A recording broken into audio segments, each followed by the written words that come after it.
So this is the first summer that I've actually been able to properly enjoy my backyard.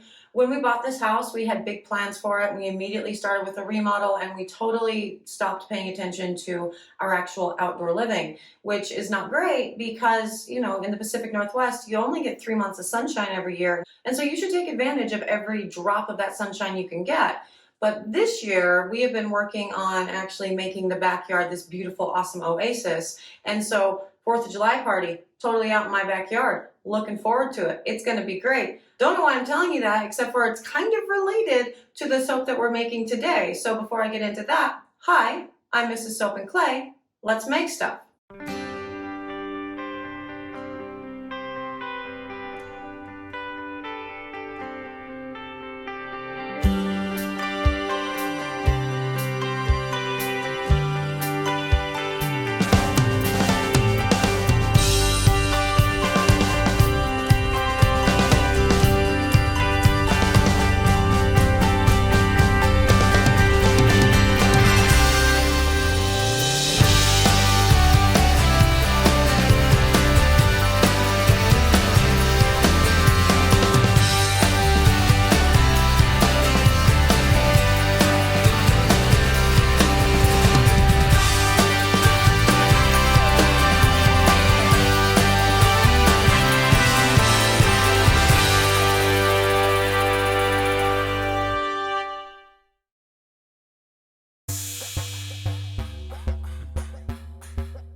How's it going, Sudsers? Welcome back to the channel. You are here for another round of 365 days of soap. And today we are making another patriotic 4th of July, red, white, and blue themed soap thing because it's the season of fireworks and sprinklers and hot dogs and booze and all of the things. And I really wanted to play with this pour. The original design for this was actually a little bit different. I was going to do a sort of layered soap and have like a white star in the middle. And then I realized that if it's just a one white star, it's gonna look a whole lot like the Texas flag. And I'm not from Texas, so no. So I mixed up the pour a little bit and I did a thin lines pour instead. Now with a thin lines pour, you do want to pay attention to how you're putting the soap into the mold for sure, but you're also going to pay attention to the way you cut the bar. And for that reason, with a normal embed, you would be running it the length of the mold in order to, cut it into the 1-inch bars and you have a star in each of them. But because a thin lines pour actually gets cut from left to right,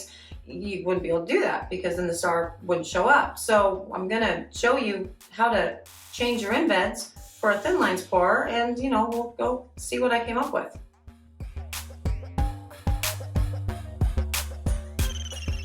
So 4th of July, a few days away, we're doing the thing.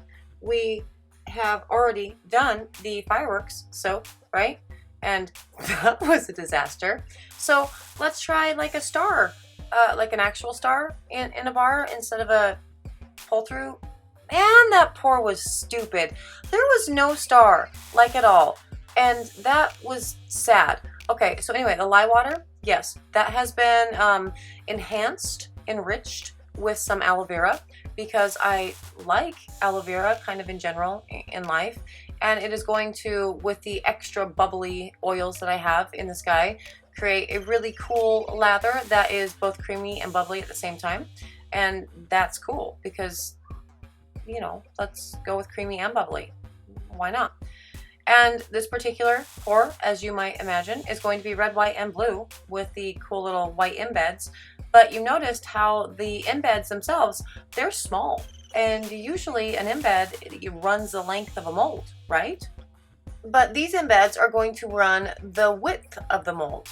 And so the reason for that is because we are doing a thin lines pour. And a thin lines pour is like an in the pot swirl, essentially. You can do it in a number of different ways that you pour into the mold itself, and then when it is cured, you cut it in kind of a different way to really reveal cool thin lines right throughout the bar. And so the way that you cut this is you cut this from left to right instead of top down. And so if I were to cut this top down, and the thin lines pour would not really show up. And so if I were to cut it left to right and I had left the embeds in their length form, none of the stars would have showed up. So I cut them into smaller chunks to put them inside the mold at various, points. So a star existed in all of the bars as they were being cut left to right as opposed to, top down. Making sense? It'll make sense in the pour itself. But yeah, no. So that will all, be worked out in the pour itself. Now, this batter is staying really, really fluid. Everything is looking really awesome. And so it is now time to, split the scent and the kaolin clay between the 3 containers and do all the mixing and the things and get everything ready for the pour, which again is a thin lines pour, which I am really very obsessed with and kind of haven't left that for about, oh God, I don't know, 6 months. I love thin lines pours. So they are awesome. And now you get to see another one. So let's go.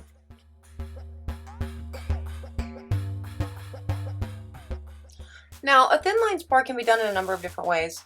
And the way that I usually like doing it is just taking a little bit of each color and putting it into the pot that has the most, so like the base color, and pouring it until there's just, kind of the base color left, and then adding more of the, 2 accent colors or 3 accent colors, how many you end up having, to the pot, and then continue on like that. Or you can also pour things, just by the individual colors themselves down the wall of the, mold, and that works too. But for this one, I'm basically just going to put everything back into the main, container. Normally within the pot swirl, kind of the traditional method or whatever is you take like dollops and put it, in different places around, like if it's a clock face. And for a thin lines pour, I actually pour it going, up and down from the spout itself. And I find that helps create a really good, like actual, thin line in the cut of the bar. Now, this is the biggest reason why normally I like to just add a little bit of the accent colors at a time, because you see here, the majority of the colors that are coming out right now are red and blue. And so there's not a lot of white represented in this. And so that's kind of a bummer if you're going for a, an American flag, stars and stripes, 4th of July themed soap thing. And, yeah. And now that about half of the batter or so is in, I'm going to take the stars that I've cut and place them, from left to right, the width of the mold as opposed to the length of the mold, just kind of in 3 kind of arbitrary spots. I sort of know where I'm going to be cutting these bars when it's all said and done. So this is, the appropriate placement to ensure that a star exists in each bar, which is good. And then, cover the rest of it with the red and blue, really, is kind of what this is all looking like. But as we get closer to the bottom, you'll see more white comes out. So again, it's usually better to sort of piecemeal out your actual accent colors in something like this if you want all 3 colors to be represented, from top to bottom in the bar itself. But I don't know. This bar was a really interesting thing for me to do, given everything that's been going on in our country and everything. Here's the thing. I am very patriotic. I love our country. I think it's great, but I think it would be better if, everybody was actually treated equally and we weren't having to continue to have the same fights that we've had for hundreds of years. And so it's an interesting thing to be making a, patriotic bar during a time of very great change. But I guess that's why my patriotism is, big and strong and awesome, because our country is built to change and to evolve. Like, that's the point of democracy. And so I love that that's, happening right now. Anyway, this is going to go into the oven and get C-popped, and we are going to cut this tomorrow and see what we are working with.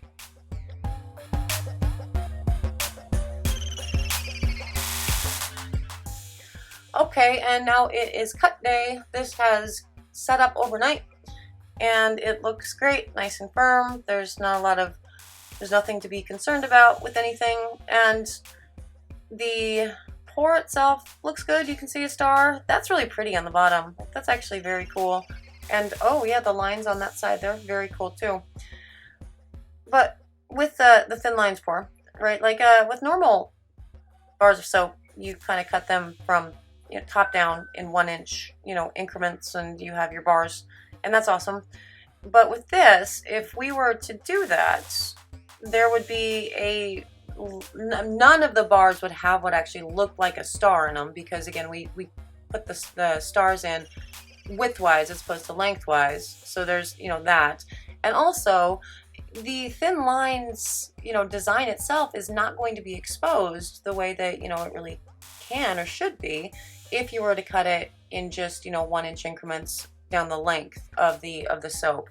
So what I'm actually going to do is I'm going to cut that into 3 equal chunks, and then in those chunks I will cut those in 3 more pieces from the top down, but going from, you know, width from left to right, essentially, to expose the stars appropriately, as well as the pattern that the thin lines pour, you know, sort of yields.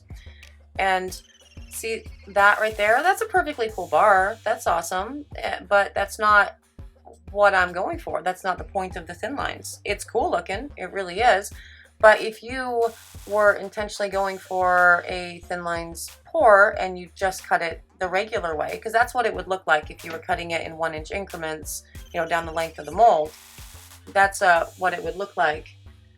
And you know, again, it's cool, but it's not the thin lines pour. You have to cut it a different way to really reveal that pattern. And don't be afraid to cut your soap. Yeah, see, that's the wrong way.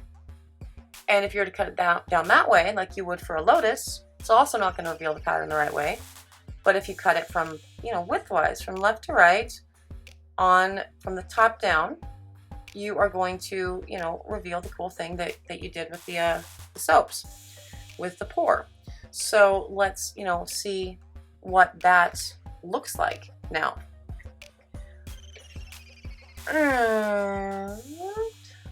Cut time is always so much fun. See, now that has the cool lines. That's very cool. It's not like super, because there's so much red and blue together that it doesn't look like a, you know, flag by any stretch of the imagination. But that's actually good that it doesn't look like a flag, right? Because again, it has the 1 star in it, and to my knowledge, Texas is the Lone Star state. Yeah, they have 1 star on their flag, right? Yeah, it's a thing. That is cool with the yellow showing up there. That's really cool. That's actually interesting, the yellow discoloration there. But that's really a very cool soap. I think that's great, and I think it really fits with the with this year and the 4th of July. I think that's very cool. But yeah, that's actually, that's kind of cool. That's not bad at all. The scent on these guys, it's really bright and fun. It's a really amazing scent. It's, you know, backyard barbecue-esque. It's great. And yeah, that's kind of neat. You know what this would be? This would be a really cool soap, like a really cool way to do a wood grain. Because with the thing that I did, the star, right, that's an embed. And embeds come in all shapes and sizes. You can get stars and moons and butterflies and all of the things. You can also just get circles. And I actually have a silicone circular mold that's going to be a little bit smaller than that star is. But if you were to put a circle embed into a thin lines pour with the right colors, it would look like the knot on a piece of wood, right? And that would be a really cool wood grain soap. Like that, I'm going to do that because that sounds great. That would be awesome.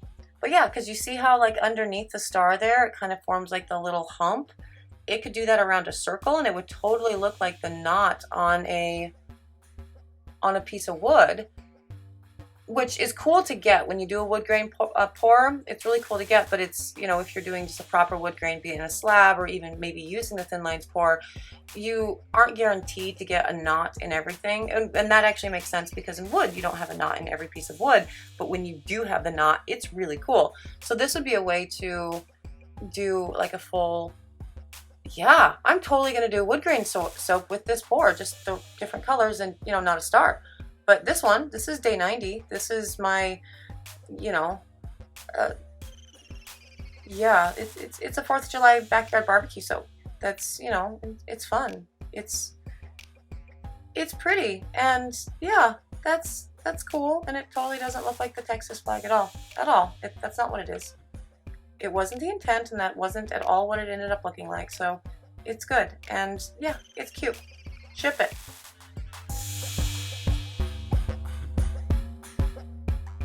Doesn't that soap look like wood grain? Like if the colors were different and you took the star out and put in like a circle instead, it could totally look like a knot with the wood. Soap idea right there. Don't take it, because I'm going to do it on the channel at some point, maybe.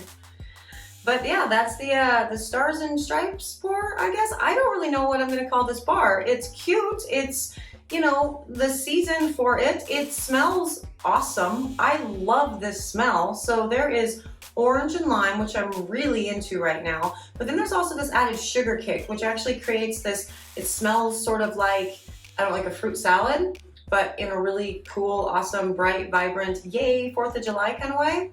I love the smell. These bars, they were super cute. They were super fun to play with. And again, I am filing away this information and how this pour ended up turning out for wood grain soap later in the channel. But, you know, for now, if you are interested in the, you know, stars and stripes thing, you can find on the website. It's at soapandplay.com. I'm going to have to leave you a link down below because you won't know what to search for.